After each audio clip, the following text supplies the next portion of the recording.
case natin. Related sa ano sir, yung butoro ko sa shoulder ko sir. Ano pong nangyari? May mga disgrasya po ba kayo? Wala naman akong history sa disgrasya. Ano lang nangyari? Pahilot lang ko sa ano ba? Nagpahilot kayo? Mas hilot. Tapos, Kinabukasan, sumakit na, hindi ko na maangat. Tapos, nung nagsimula to, nung ano, katapusan ng January, tapos nung sa February, magpa-check na ko sa specialist. Tapos ang sabi niya ano daw, yung sa rotator cuff ko. Tapos yung pag-exam. pero syempre, bago kayo magpahilot, may nararamdaman na kayo masakit dyan. may konti na. May konti na, tapos Nag-drive kasi ako ng motor. ngayon, pinihilot nyo. Pagkatapos mahilot, hindi na maangat. Kinabukasan.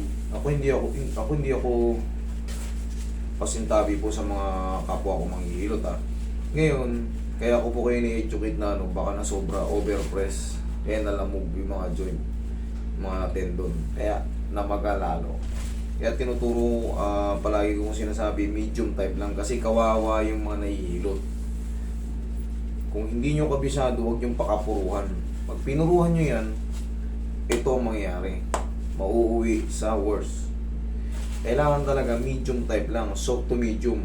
Huwag na kayong mag-hard kung hindi nyo naman kabisado yung kung ano yung nangyayari sa loob. Kailangan magbasa rin tayo ng anatomy para mag-evolve tayo. Kasi pag palaging, marami nang pumunta sa akin dito kahapon, yung kababata ko na nagpahilot. Ganun din, tinapaktapakan. Lalo siyang halos namagayang likod niya. Kasi nga over. Pag na-over, lahat ng over, masama. Kaya ang mangyayari niyan, kawawa ay yung nahihilot, nagiging halos mapilay sa sakit. Kaya kailangan talaga matuto tayo medium type lang.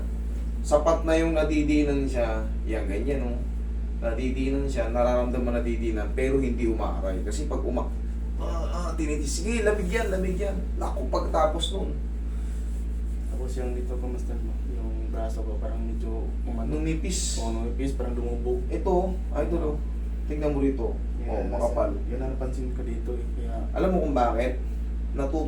Kumbaga, numinipis yung mga muscle kasi nga, hindi mo na maipuwersa ito gaano. Masakit eh. Ngayon, paano magde-develop yung muscle kung hindi na siya napupuwersa?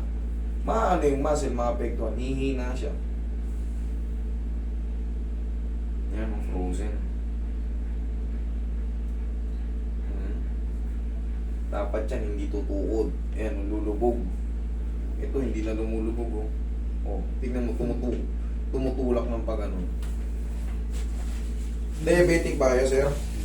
Hindi. Hindi naman. Napuhan lang talaga kayo sa nung nagpa-check up na ako dati, talagang totally ako sa rotator pero cuff.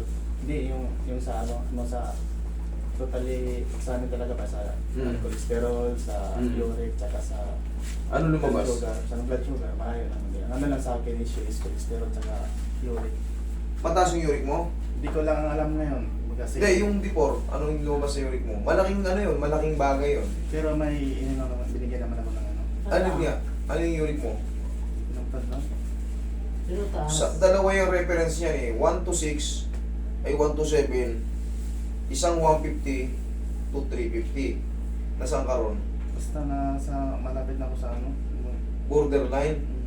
Hindi eh, kailangan malaman natin kasi baka 7 something ka kasi mga may mga point yan. 2000 ano to yung master? 2022? Pero, nandiyan na yan. Wala pa. Ngayon lang to. January lang to. Ay hindi. Akala ko naman. Kasi pag-aanoy natin yan eh. Pagtatagpi-tagpiin eh. Based dun sa Kasi pag ang uric mo mataas, pinahilot mo, sigurado mamamaga ka. Mamamaga kayo, maniwala kayo. Huwag nyo muna ipahilot pagka kasagsagan ng uric nyo, nagre-retaliate yung pamamaga ng mga ilubog nyo lang sa main na tubig. Yung kaya nyo ay init na may asin. Yan ang pinaka-the best. Pansamantala. Tapos, syempre yan, medication kasi yan. Hindi yan basta-basta hinihilot nang di marunong. Pag napuruhan mo rin yan, lulumpuin ka rin yan. So, iangat muna natin. Warm up.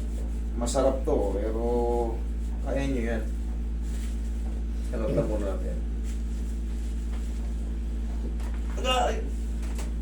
Ha! Ganun lang. Masasama. Sige, lakasan mo. Ilangat ko pa lang yun. Iba pa yung pag-ano to. Yan nakikita ko sa video.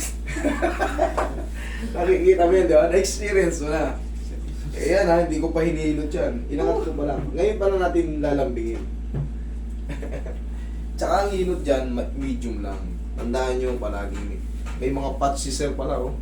Sa sobrang sakit, may mga patch si sir. Lagyan ko ng Tanggal natin ng patch. Para... naapektuhan na kasi yung pagtulog ko eh. Kaya, Makirot yan sir. Yeah. Makirot to. Pero tatanggalin na natin yung sumpa ng kirot niya. Hindi mo may tulog to rito, di ba?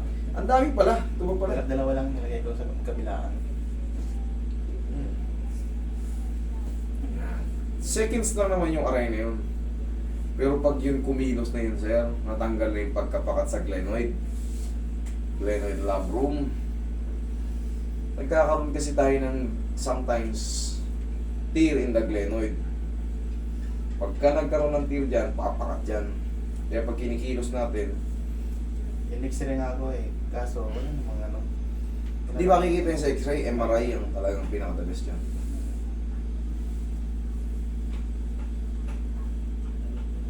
Ganyan lang oh, kita mo hindi ka umaaray.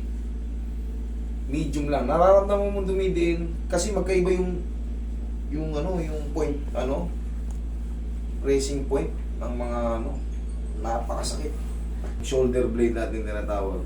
Common na yan na tinatakbuhan ng lamig yan. Didiinan ngayon ng ganun yan, no?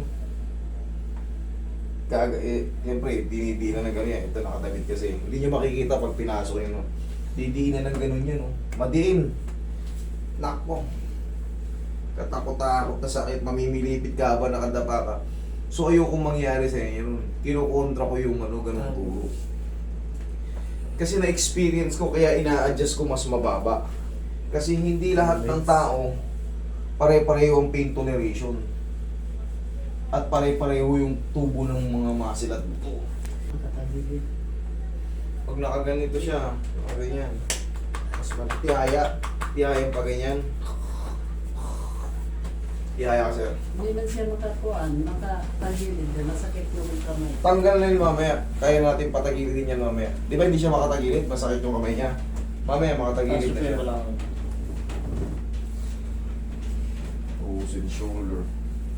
Ngayon, ito, yung treatment na to, sa ganitong kalagayan ng shoulder niya, hindi kagad tumapi-perfect na 100% angat kagad.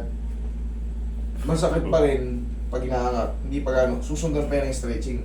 Kasi ito, adhesive capsulitis ang tawag sa ganitong ano, kaso. Nadadagdagan lang ng mga bursitis yan, tendinitis. Palalaman nyo rin yan pag in-MRI nyo. Inhale. Exhale. Pero isa lang ang treatment dyan. Diyan ka muna. Oh, diyan ka muna. Ayan. Tapos final na. Last na yun, tapos konting haplos na lang ng pagmamahal. Yung ulang lalabas. Yun, thank you. Akasan ko lang. Ha! Yan, huwag mong pigilin yung aray. Yan, tama yan. Huwag pigil, di ba napapanood mo to? Pag pinigil niyo yung aray para kayong kakagatin ni Jollibee, manlalamig kayo. Mahihimatay kayo. Kailangan yan. Ha! Ganyan lang yan. Pero ilang segundo lang naman yan. Ang mahalaga, na-adjust na. Tapos ito, palagi mo lang ipupush up. Okay lang ba ito magmotor ako? Oo! Mawawala na yung kirot niyan. Kasi ang trabaho kasi niya, magmotor kasi ako. Mawawala na yung kirot niya mga. O ano na, sabihin natin 10 seconds na. 20 seconds na lang. Magbilang ka lang ng 20. Wala na yun. Kumakalma rin yan. Hindi yan yung kagaya na pilay na dire-diretso yung sakit. Napuhukan ka rin sa ano. Sobrang diin. Kailangan ganyan lang. Natatandaan ko kasi yung inilala ko dito yung ginanon talaga ng ano niya eh. Dito si Iko eh. Si Nico? Hindi malamog. Straight ka lang. Gaganyanin mo na madalas. Ha? Yan o. Yan lang. Tapos, ganito o. Ganito ang exercise mo.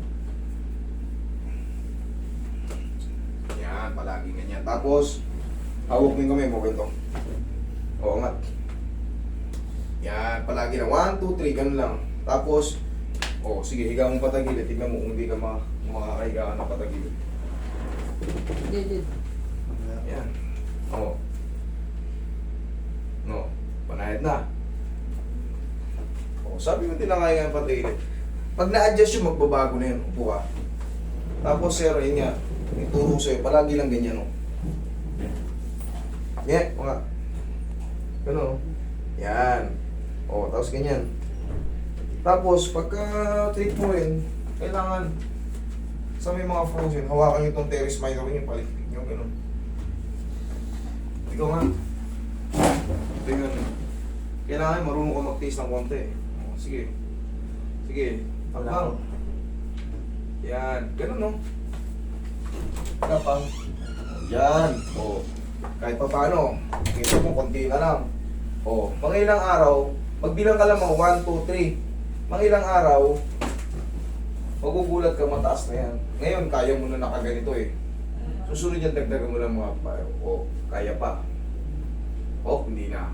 1, 2, 3, balik lang. Ganun lang tayo. Kasi nung pamunang ko check up ko, narisitahan ako ng good for 1 week na gamot na anti-phenoliver.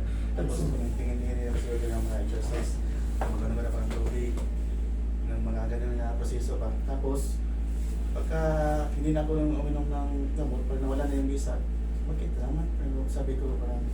Pain reliever ka. Ano ba yung ibig sabihin ng pain reliever? Pain reliever. Pag wala ka na nun, hindi mo na minimaintain yun, ayan na lang may masakit. Ayan kasi kahit hindi ka mag-pain reliever dyan. Kahit hindi ka mag-pain reliever, yan sa manual na adjustment. Ang gagawin mo lang dyan, hindi pain reliever, ayun, bumili ka na ng pau, ganunin mo lang. After mo mag-stretch, pau lang, ganunin mo lang. Okay? Basta madalas mo lang gaganyan-ganyan yun. Yan ang exercise, Okay? Sige, huwag ka na maligo today kasi tira-action kita. Okay? Thank you.